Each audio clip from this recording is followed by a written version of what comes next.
you tell us when you were in the field plowing and your horse got spooked? I was harrowing. Okay, we don't know what harrowing is. That's And how old were you? about 12 years old, and raised on a farm at a dairy. And I was harnessing horses at 8 years of age. I'd have a box I could stand on.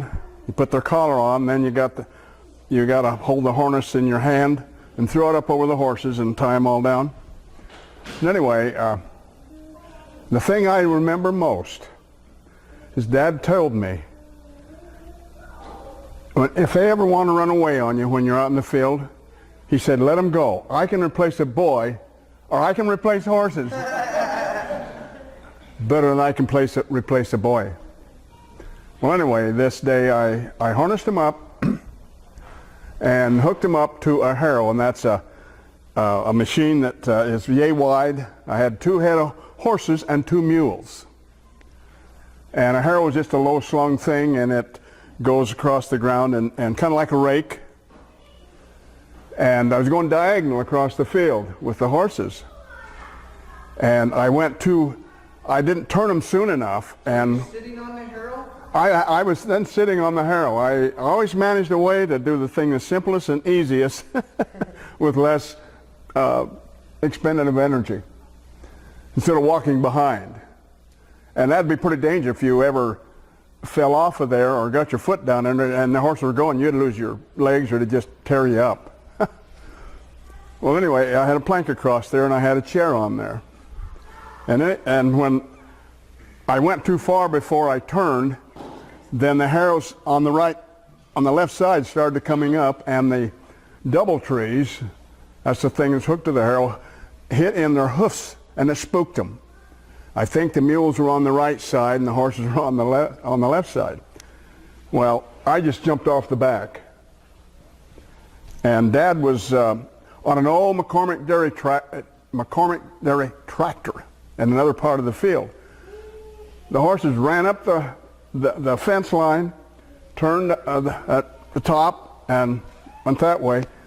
And I think the horses got tired of dragging the mules because they stopped before Dad got there.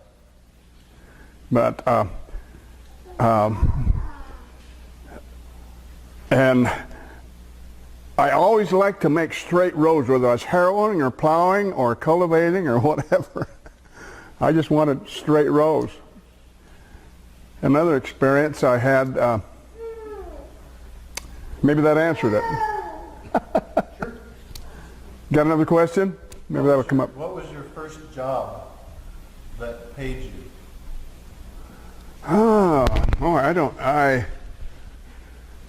Probably working for the neighbor. This was in Hagerman, Idaho. In fact, the story I just told you was in Twin Falls at the Rock Creek area on the farm that we had. But anyway, when we moved to Hagerman, Idaho, and we had another dairy, and I drove horses for the neighbor. I didn't know they were broke to ride, and I'd harness them up and ride them out in the field, and the owner says, I didn't know you could ride that horse. But I'd ride him to the field and do what the job I needed to do, and I think that was probably my first job. I think he paid me for that. Yeah. What was it that brought your parents' family and your family to Washington? The irrigation project. Restate the question. Dad was a carpenter, and he had previously worked as a carpenter on the Snake River Dam, one of the Snake River dams, and I got on as a laborer at that dam while it was being built. And then he was transferred to Garrison, Montana, to another dam, and then when that completed, then he learned about the water coming in, eventually coming into the Columbia Basin, and that there would be work, and so we moved up there then. That was between my junior and senior year of high school. And he went to work as a contractor helping build the concrete structures, what they called weirs, that controls the water flow, and on the canals.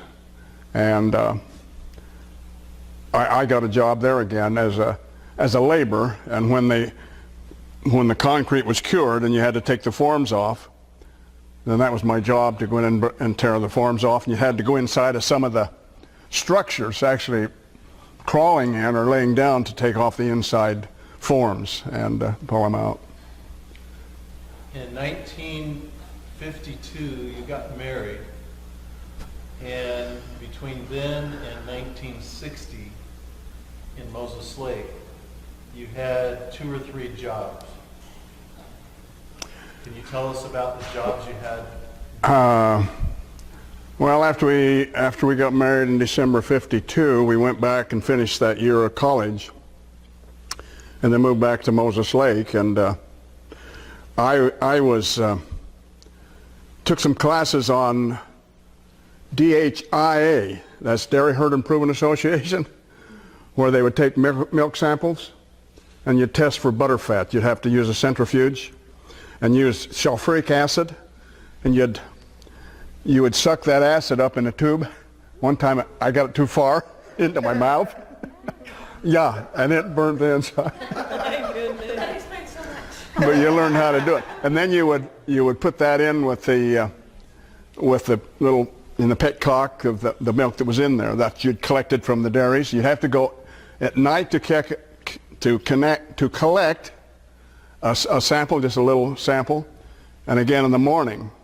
And then you'd take that to your lab, which is in the back room, and then you would put it in there and put it in the centrifuge, and it'd spin it, and it would tell you how much butterfat was in it. And you use that. But anyway, I did that, and while I was doing that, I had the opportunity. Well, I'd worked in a lumber yard first in Moses Lake. Was paid for that, of course. And I think I got up to be an assistant manager. And then the opportunity came to, they were building the Moses Lake grade school. Which one was that? The one you started at? Up there in the peninsula, or not the peninsula, but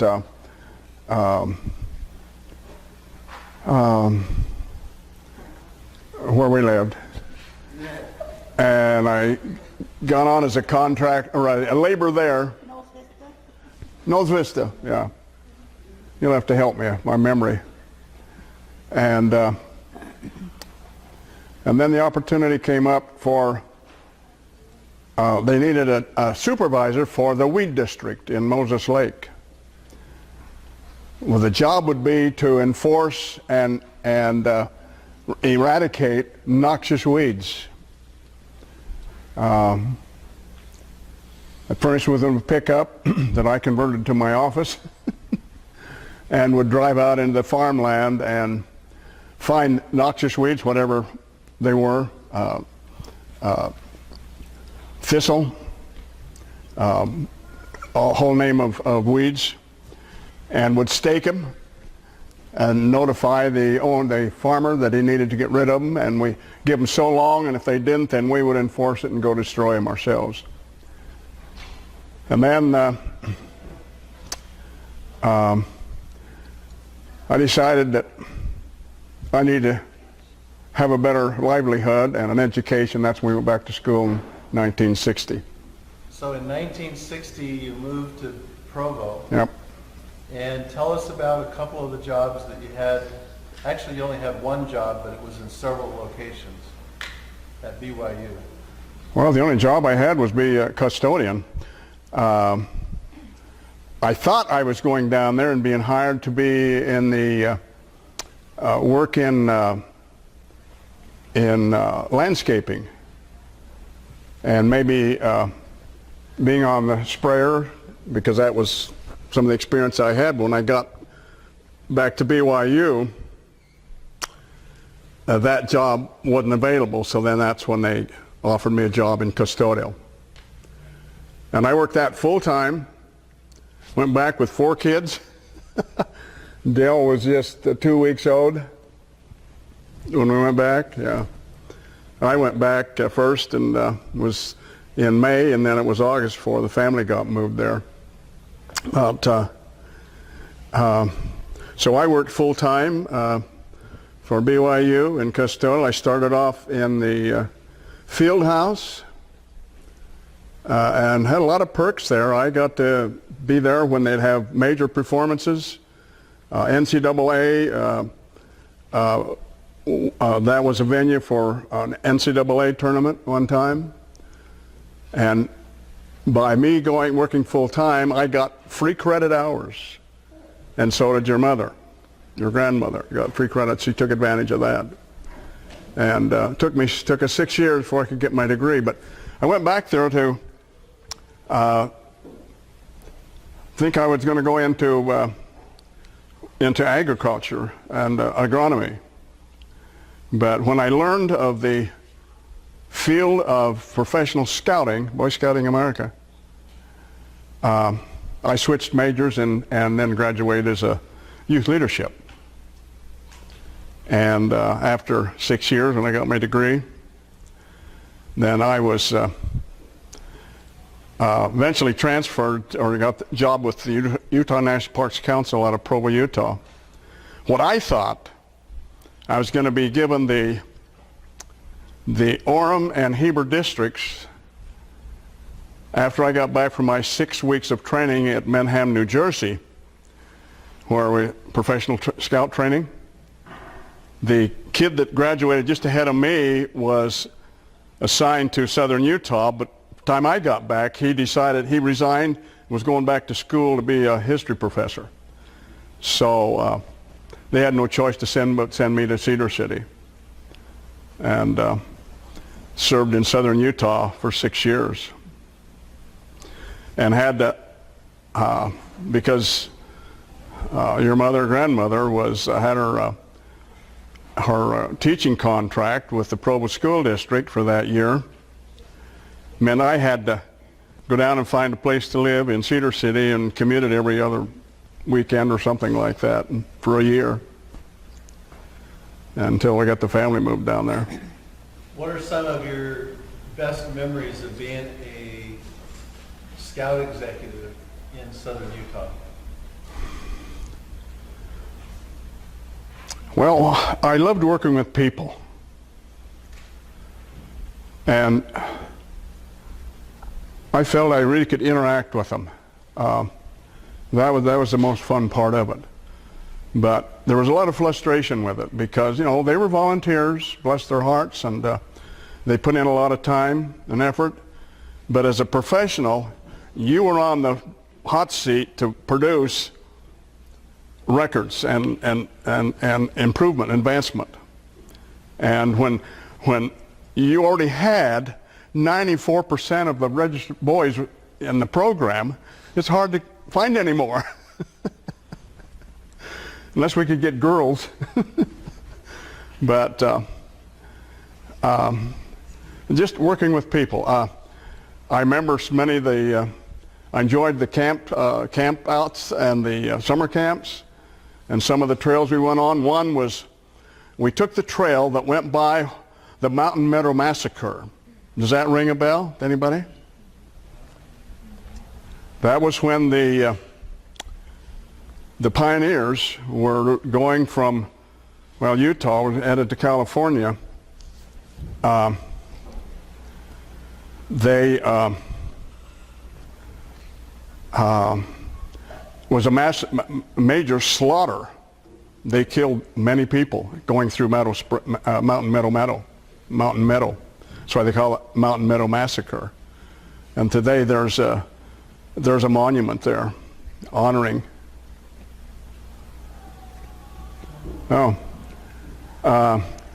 Another one was hiking down into the Grand Canyon. And there was one hike that they would take that would go down to what they call the Narrows. It was the Virgin River. And there's one place when through there that it's nothing but walls. You have no way escaping, and if there is a flood from rain, you're caught in it. Well, when we scheduled to go down there, the weather report wasn't good, so we took another hike. Another one when it was you, Lee, was what were you, 8 or 12 when we hiked down into Grand Canyon? Wayne might have been that. But anyway, that was really a severe, treacherous hike. We about lost Lee on that hike. We didn't know he had a medical condition. But anyway, we're packing water, we're packing our sleeping bags and our bags and hiking down there.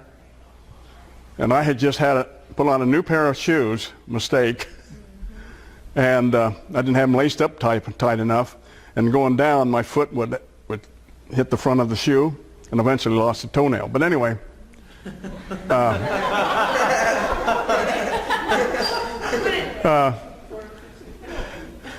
we started stashing water along the way so we'd have water when we came back. Time we got down there, our guide, Otto Fife, who's now since passed away, he was probably in his late 60s, early 70s then, that when we got down there, his feet was solid blisters. But there was a spring coming out of the rocks, pure water. I mean, when we got there, we just jumped in there with clothes and all on to cool off. And we stayed, I don't know, a couple of days there to kind of heal up. And then on the way out, we were stashing sleeping bags and other stuff to lighten our load to get out of there alive. But it was a learning experience. Can you tell a smaller, younger story? When you Yeah. were ice skating? You were ice skating and you went back to the house. Are you asking that? Yeah, I want, tell that to the little kids. They'll like I it. was living in Gooding, Idaho at the time, and living out in the country in a small house. How old were you? Huh? How old were you? I would have been 15, maybe 16. And I'd gotten a pair of ice skates for Christmas. And we weren't farming, but we were living out there on a farm. And way at the far 40, you might say, kind of over the hill, was a pond. Well, in the wintertime, that just freezes over. And so I took my dog, Sarge, and went ice skating. And I was ice skating, and the next thing I knew, my dog was licking me. I was laying flat on the ice with my chin split open. When I went back, I found out that I tripped on some stuff on the ice. It wasn't really clean. And I finally woke up and got up, and I remember walking off that ice, and I just slipping. I couldn't even stand up, and I put my skates on down at the pond. And I didn't have a sense of mind to pick up my shoes or even change. And there's snow on the ground. And so I walked, that was quite a distance, back to the house. And I got to the door, and I think I knocked, and my younger sisters came to the door, my 2 years younger and 4 years younger sister come to the door. And I frightened them with what I looked like. And so they knew I'd been ice skating. They didn't know where. And where are your boots? I said, oh, I don't know. I guess they're back at the pond. Said they followed my steps, and I just wandered all over back to the house. Bloody steps. Huh? Bloody steps. Bloody steps. What about your first horse?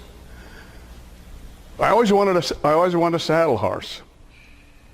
We were living in Hagerman at the time, and I always wanted a saddle horse. And so for my 14th birthday, Dad found a colt, actually. He was only maybe 2 years old, that he bought, and it was out quite a ways from our house. This was in Hagerman. And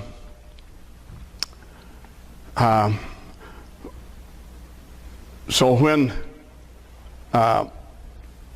he bought it, he hired a cowboy to go rope it and trail it home. Well, it had been running with a pasture with calves, and it took him, I think, 2 different days to try to catch that horse because it'd keep running with a calf. And there was a creek, what they called Rock Creek, that ran through there. But anyway, he finally caught it and led it home and tied it up in the corral and said, "I'll be back in 2 weeks to break it. And in the meantime, you just get friendly with it. Get a gunny sack and just, rub it with a gunny sack and all whatnot." So I did. In 2 weeks, I was riding that horse. He didn't have to break it. It never bucked once. It was the most gentle horse. At one time, I had my siblings and some friends and cousins, 6 of us, from the head of that horse clear to the tail on there. Kids could walk under it, through its legs, whatever. And a cousin was visiting us and had it saddled up and decided to ride it, so he took it out on the road, and when he finally decided to turn back, it took off. And it knew it was going to come back to the corral. Scared him to death. But that was, I had it broke, that was the 1st of July, and by the 24th of July, I was riding it in the Hagerman Pioneer Parade. And in August, I took it with the Scouts on a horse pack-in trip up in the Sawtooth in Idaho for 14 days. And we packed in, I don't know how far, forded rivers. I never had 1 ounce of trouble with that horse. It was just so gentle. But I went out to get it in the pasture one day, and it was running with a calf. And we had 1 wire, electric wire fence, and the calf went under the fence. And my horse decided to follow it. It got across with all but its right hind leg. And can you imagine what that fence is doing to that leg? It just literally sawed through all the tendons and everything that operate the hoof. Well, Mother saw it, and so she came out and finally caught the horse, and she led it while I walked behind it, and I had to flip up its hoof so it could put it down straight. Oops, I lose him. Yeah, this is the part that you actually need to talk into. That one. Don't worry. Nail it on. All right, have a Well, get your makeup. Get your makeup. okay. Needless to say, well, we called the vet, and he came and he said, "Oh, that's just fish meat now. I mean, they'd have to kill it and fish." I said, "No way. No way." And this was in the fall. And I said, you dress that the best you can, and we'll see what happens. Okay. So he did, and I mean, gangrene set in. You know what gangrene is? It's just a bacteria and bad bacteria and stuff. Infection. And swelled up. And, I was questionable whether it'd ever heal up. But you know what? By spring, I was back in the saddle again. I was riding it back in the saddle again. So what'd you do? You just went out every day and dressed it? Oh yeah. Yeah, I'd go out and dress it, and wasn't much you could do. It just had to heal on itself. I don't know if he tried to connect the tendons or whatnot. I don't know. Must have done, but it grew back together. Well, when Dad decided we needed to move up to Moses Lake, I couldn't take the horse with me. By then it was an apple gray color, a beautiful horse.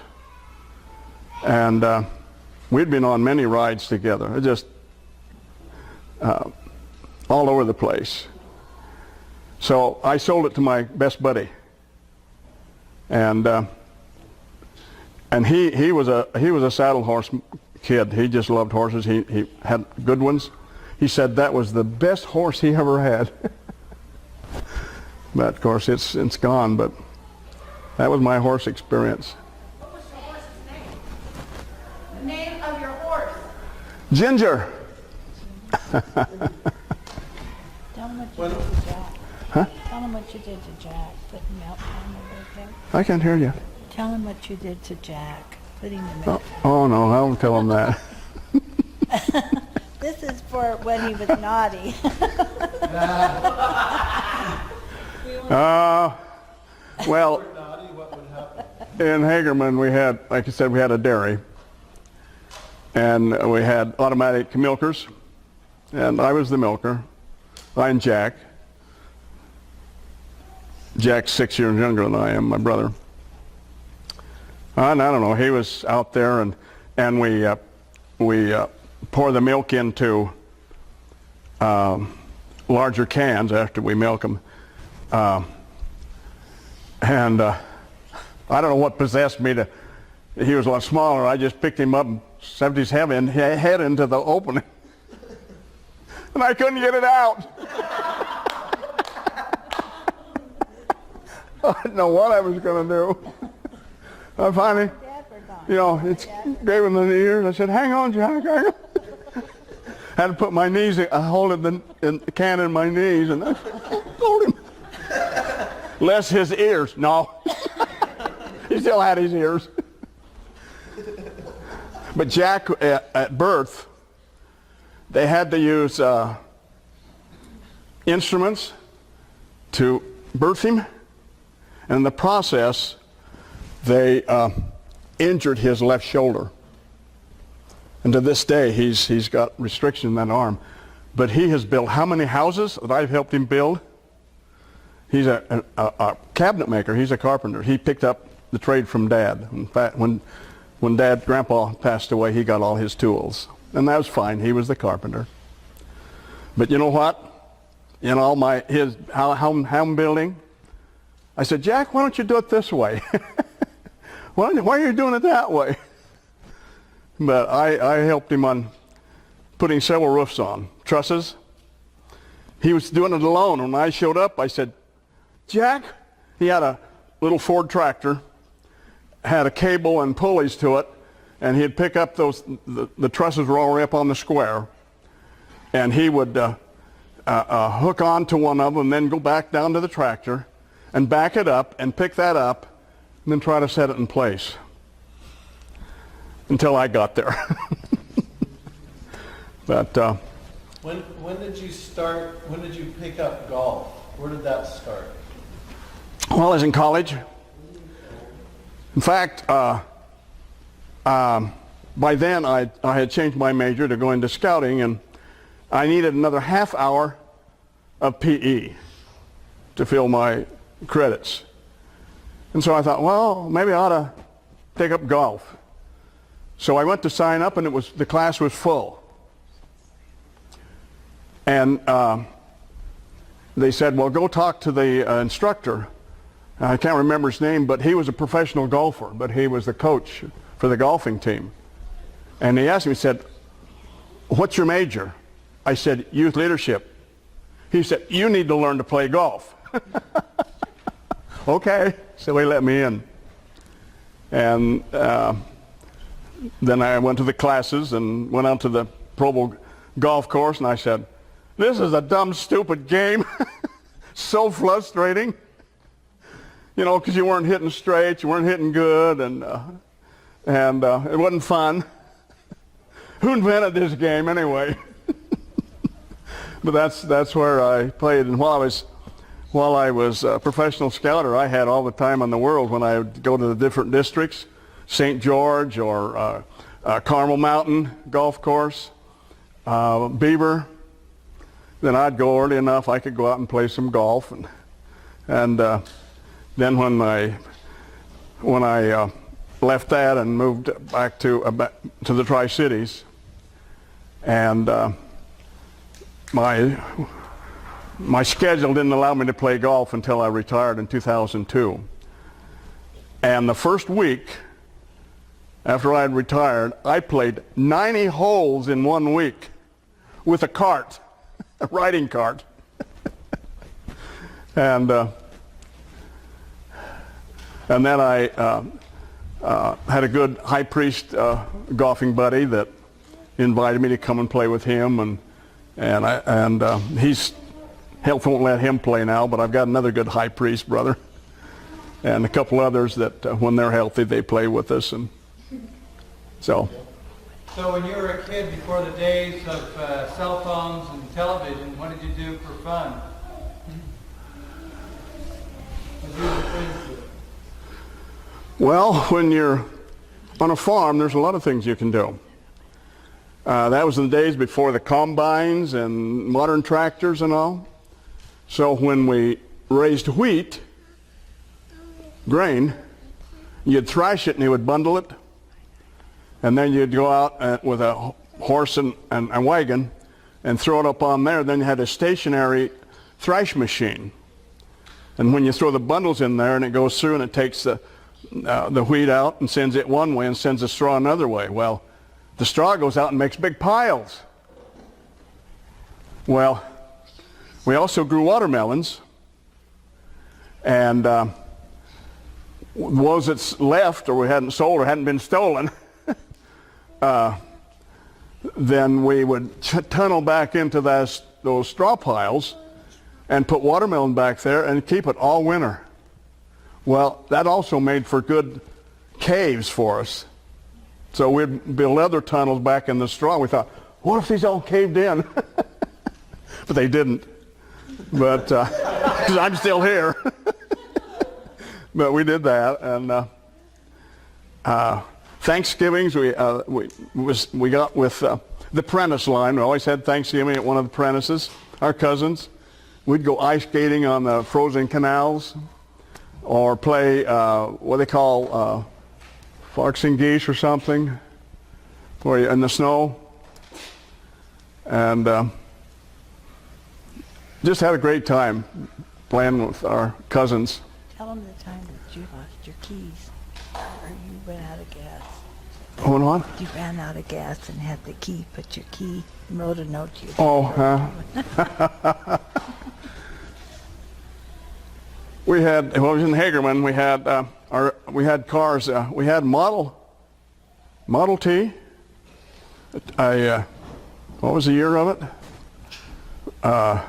42 or something like that. No, it wasn't even that. Anyway, I had my driver's license, and I was driving through town and run out of gas. So I put the key I hid it somewhere. Then I left Dad a note where it was.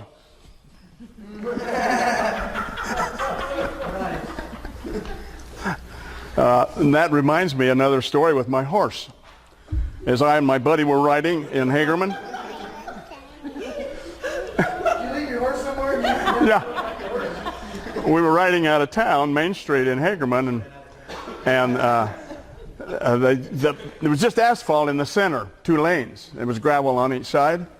He was ahead of me, and we were on the right side, and we were trotting, and he decided to cross the road. And before I realized it, my horse started crossing the road, and you know what? Its 4 legs went right up underneath it. And I went down, whamble, the chin again. And my foot was still caught in the stirrup. That horse stopped dead in its tracks. So, I finally got out and got picked up and got back on my horse, and here again, I go home with blood running down my chin to Mother. And then told him what happened. But, Anybody else have a question for Grandpa? Sorry? Were you alive during the Holocaust, Grandpa? what? Were you alive during the Holocaust, World War II? World War II, were you alive during the Holocaust? World War II. Holocaust? Oh, I was in it, yeah. Maybe not that Holocaust, but I've had my Holocaust. So that's a good question. You would have been probably 6, 8, 10 years old, World War II. Yes. What was your memory? I remember when the war was going on, the rationing that was taking place. We had coupons or whatnot. You can only buy so much. And I remember when they had the air raid sirens. I mean, we just hunkered down for fear of not knowing what was knowing, you know. We'd listen to the radio. You know, young enough, you didn't know if are they coming over here to bomb us or what, which they didn't. But yeah, I remember that well. So yeah, I was probably only 5 or 6 at that time. Tell us why you did not serve a mission. Well, at that time there was a limit, a quota for boys that could go on mission because of the war situation. And this is while we were in Moses Lake. And two of my buddies that were LDS, they filled the quota. And so I got... Which war was that? Huh? Which war? Well, that was that'd be the, I think the Second World War, was it? Korean. Huh? Oh, no, that wasn't the Korean War. The Korean War was when we got married, when I was in college, Korean War. You were 18 Huh? Korean War. Huh? Do that. The Korean War. Okay, What? So It was the Korean War. Yeah, it was the Korean War. That Oh, yeah, it would. Yeah, it would be. Okay. Yeah. so there was a quota. The church had a quota that not every Right. could serve. Right. Right. And then when I went for my physical, I was declared a 4F because I got married. Kept me from going to Korean War. 4F means what? That's just the number they gave to not draft dodgers, but it just meant you were not going to be drafted. You know, for whatever reason, marriage or I don't know what those that go on mission, what theirs was. I don't know. What was your favorite camp out? Annie wants to know that. Wow. Camping trip with the family.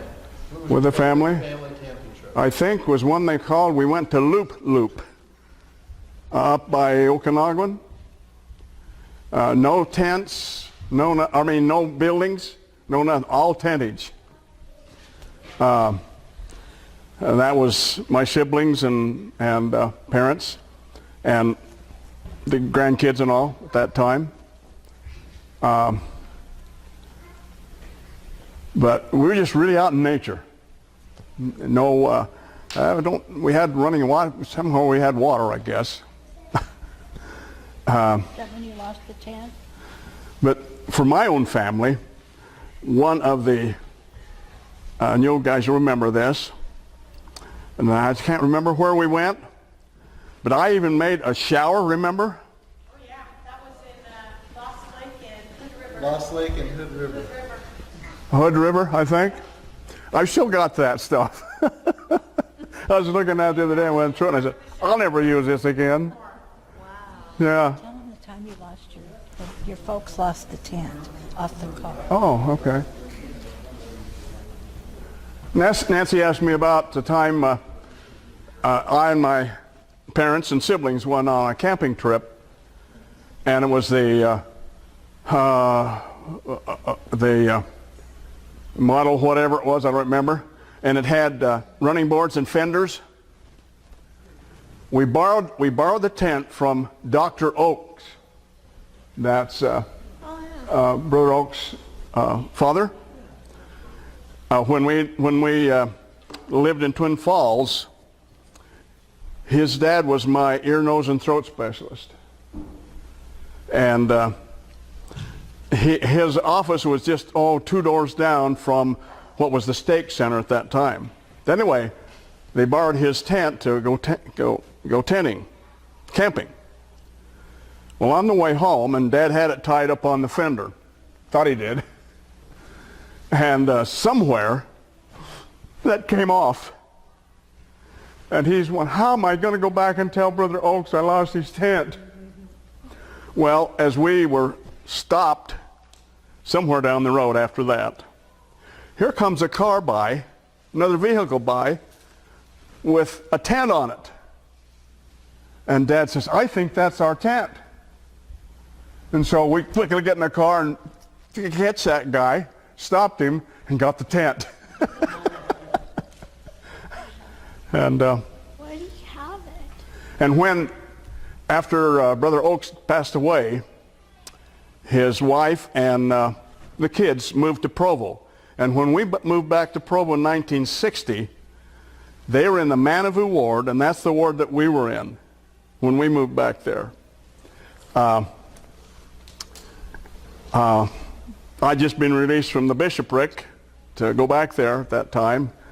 And I know Bishop Campbell, who wrote a recommendation for me to show to anybody I need to. So I went back there and they introduced me as former bishop. I wasn't a bishop. But anyway, that was neat to interact with him again there. Anybody have another question for Grandpa? Yeah, what's your favorite child? Be careful how you answer. Yes. What was what? Besides me. Who's your favorite child? Be careful how you answer. Favorite child? Yeah, besides me. No, he doesn't count. Let's see. Oh, that's easy. Oh, my gracious. Him, you. Where's the rest of them? Oh, in Arizona? That's a loaded question. Unfair question. They're all my favorite. I have a question, Grandpa. Huh? I have a question. Okay. Go ahead and sit down. Okay. Oh, is it that bad? So, how did your family get into the church, and what was their religion before? Okay. Well, And if you could follow up that answer and then bear your testimony. okay. Be happy to. Dad and his family were I got to go back. The Ostlers originated in England, or that's where they lived. And my third great grandfather, John Ostler, was converted. From what religion? I think Presbyterian or something like that. And I don't know how active they were. Some of them were weave makers and various sundry things. Well, then 2 brothers joined the church. And they came to the United States in 1859, I believe. This is all in a book that was written by Mary Turlock, and I think Lee's got the book now. I've got another copy of it. I know when Nadine, I showed that book to her, and she was reading it, and she was so enthralled to learn She wanted that book. about that. Yeah, She it's wanted out to of print. hope you forgot that you gave it to her. But when I went to my first generation cousins last year in Jerome, they did have some extra copies, and they gave me another copy. But Lee's got the copy now that Mother had after she passed away. But anyway, they then sailed to the United States and came across. And one of the counselors to Brigham Young had a son that married an Ostler. It tells in that book. Don't pin me down on it, who it was. So anyway, the Ostlers then eventually pioneered and came to Salt Lake. I don't know if you any heard of the Ostler Candy Company. That was our line. I don't know if it's still. I don't think it's still in business. Well, then some of them went on down to Nephi, and that's where my dad was born, in Nephi. They tell of his dad, my grandfather, Jonathan Ostler, that he worked in the some mines, and I think in on a flour mill or something there, and he wasn't really active. In fact, they said they would have to meet him at the place they give them their checks out to get the check, or it'd be drunk up before he got home. But anyway, and then in fact there was a block in Nephi that they called the Ostler block, and I had met some of my great uncles as we'd travel through there. But many of them settled in Salt Lake. I don't know if you remember that when you first enter the Salt Lake City Cemetery, off to the right there is one. It's really big. Yeah. They've got a big monument there for John Ostler, and it's got all of his, I've got it on my camera, but some of his posterity on that. Well, anyway,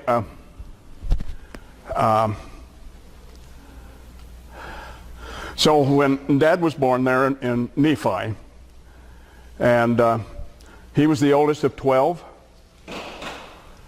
Well, our Grandma Thompson, which became Grandma Ostler, was a member, but Grandpa Ostler wasn't active, and so some of the kids just didn't, get active. Well, then when they moved to Jerome in the early, I don't remember the year, and Grandpa worked in the flour mill there in Jerome. That's where he died. Well, Dad then had to work to make money to support the family. He was 20 years old before he graduated from high school.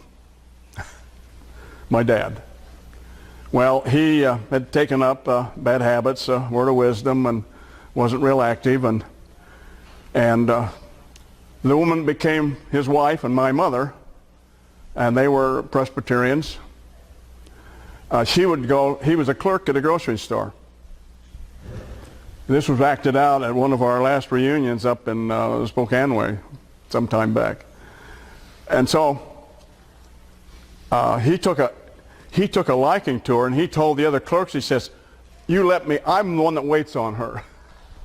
And so that kind of started a romance and eventually a dating, and got married. And he wanted Mother to join the church. And she said, "Why should I join the church when you don't live its principles?" He had smoking. I think was it Dan? Where's Dan? Remember you were acting that out? Weren't you the ones acting that out? You were. And he was Grandpa. You remember that? And he had this wood stoogie, and and they were acting out this scene. And so the story goes that, what Dad would do, when he'd leave for work, he would leave LDS pamphlets on the floor. And Mother, she was a cleaner, and it was just wood floors back then. And so, she'd have to pick them up to sweep. Well, she'd pick them up and be reading them, and when she heard his footsteps, she quickly put them up. And eventually she converted herself. But she told Dad, why should I join the church when you don't live it? So that was when Dan was acting out. He just drops that stogie he had, and it rolls over on the floor, and that was it. And become active, and active all his life then. Mother was the first member of her family, her siblings, that joined the church. And in time, all of her siblings joined the church except one. And I went to some of their baptisms. In fact, we went down there for a visit, for a funeral for somebody, I don't remember who it was, and her sister and her daughter, my cousin, we met them for breakfast. Unbeknownst to us, they had been taking the lessons. They didn't want anybody to know. In fact, my aunt didn't feel free to embrace the gospel or even have missionaries because of her husband. He wouldn't stand for it. Well, he had passed away. And so, and then she could then investigate the church. And so when we went to breakfast, then they announced to us that they were taking the lessons and planning for baptism. And when the date come for baptisms, well, one of her brothers had already joined the church as a result of her joining. And then he moved, and his family moved to Moses Lake. Well, I helped him baptize his sister because he physically wasn't capable of putting her down and back up. And then I baptized my cousin. And then a year later, we went to the Boise Temple for them to take off their endowments. A very special time. And of course, then another brother joined. We went down for his baptism. And so all of that generation's gone. Bear your testimony for us. Well, it's going to be hard.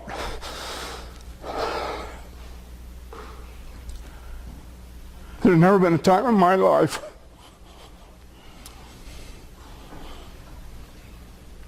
I didn't have a testimony that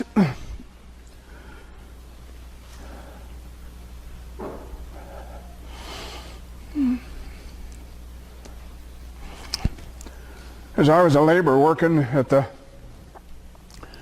dam down the Snake River out of Bliss, I was riding carpool with Dad and others, and when they came home, oh, maybe not every night, but they'd stop in Bliss at the bar and get a drink, and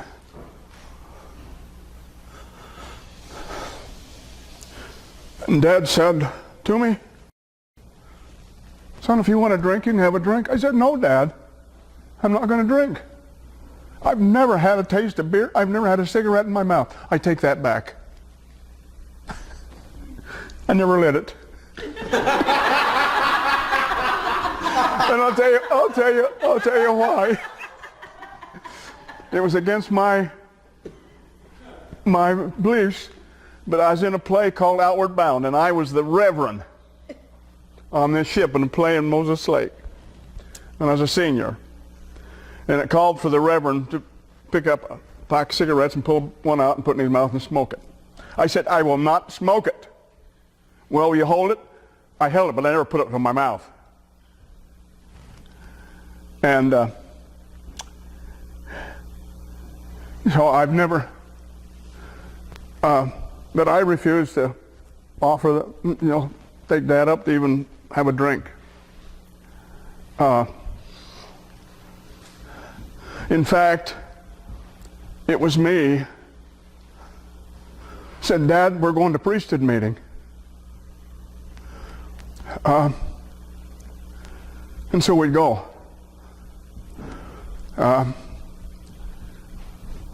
I don't know what reason they had for not wanting to go, but then he became active and became choir director.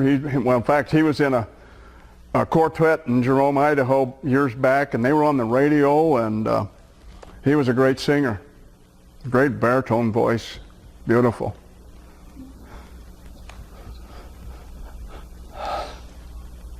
And he was a choir director, and I was 12 years old. I just become a deacon. And I can remember my baptism, the day of my baptism. And we were confirmed right then, and the baptismal font was down here, and then you'd come out and get up here on this level, and you'd be confirmed. And that was a stake center, but it's no longer there. It's torn down. And that's where I got started in choir. He's invited me to join, and so I voluntarily did. I wanted to sing. And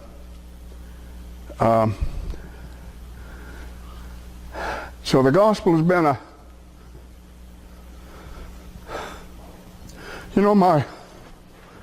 my patriarchal blessing.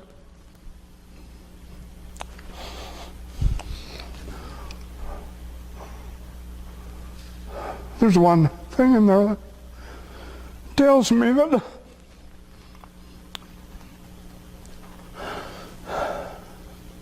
Satan would try to take my life. And there's been times when I have felt that influence, when things got rough. But I overpowered it.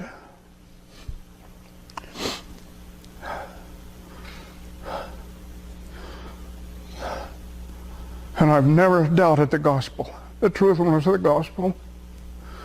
And the story of Joseph Smith, when I was on the farm, a young boy, and that story so impressed me. I don't know if I've shared this ever before. And I get up early in the morning and go out to the field, and I'm opening. At that day, we didn't have pivots and sink overheads to sprinklers. We just had real irrigation, where the water goes down the ditch, and then it comes into another little ditch, and then it goes down the corrugates. That's real irrigation. Well, after you cultivate, and you've got a tool on there that makes a little furrow, then you have to go in and open up the head of it so that when you turn the water in, it'll go into it. And that was what I did that morning. And you remember Joseph Smith, after the night of 3 visits from Moroni, and he goes out to the field and had another visit, and he was tired, and I think when his dad said, go to the house and rest, and he got to the fence, and that's when he had the visit again. And I wanted to duplicate that story that day. I don't know if I was really tired or not, but you know what? I laid down, and Dad didn't see me, so he came over there. So I wanted to know if I was all right. I said, yeah, I'm okay, Dad. Why don't you go to the house and rest? Oh, is this going to really happen? No, it didn't. But maybe not in that sense. Maybe other things. But there's been times that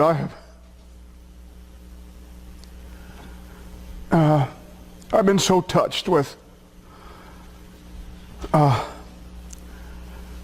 in that memorial yesterday, with what was being said, with the music and all. I couldn't lead those songs without being emotional. I stand all amazed.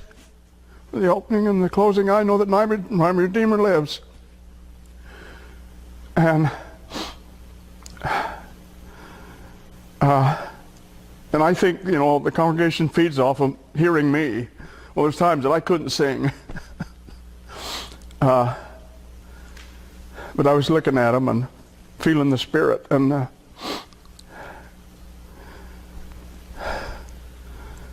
I know the gospel's true. I know the Savior lives and loves us, knows every one of us personally. He knows our trials, our challenges, as does our Heavenly Father. And there's, I think it's in 3rd Nephi verse, scripture in there that our high priest lesson today was on believing. Does the believing come first, or does knowledge? No, believing comes first, and then knowledge comes. Well, anyway, this verse says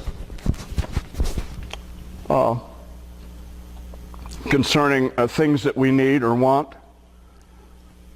If you would ask for that you need, and if it would be right, asking, believing, and asking in His name, I'm assuming Jesus Christ, it will be given unto you.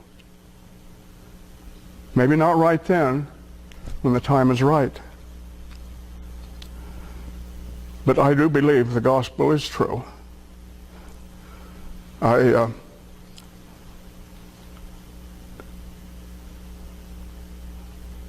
know Heavenly Father lives and knows us and loves us. And as the bishop was sharing with us the things that he had experienced with Brother Jenkins over the years, and referring to his posterity, the bishop says, his righteous posterity. And you know, that hit me. Because I can say the same thing of my righteous posterity. I don't take all the credit for that. Your mother was a great teacher. But I look at my posterity and see what they are, what they're doing, how they're living the gospel. And it just warms my heart. And I appreciate every one of you. I know I give you bad times and things, but I'm just returning what I get. And it's fun. I love you, whatever you do to me or for me. Your birthday greeting today just really affected me. I appreciate it. But I bear this to you and leave you my testimony. And I do it in the name of Jesus Christ. Amen. Amen. Thank you, Dad. Appreciate your example. Sometimes maybe not the best. We're not perfect. I've made my mistakes. Paid the consequences in some of it.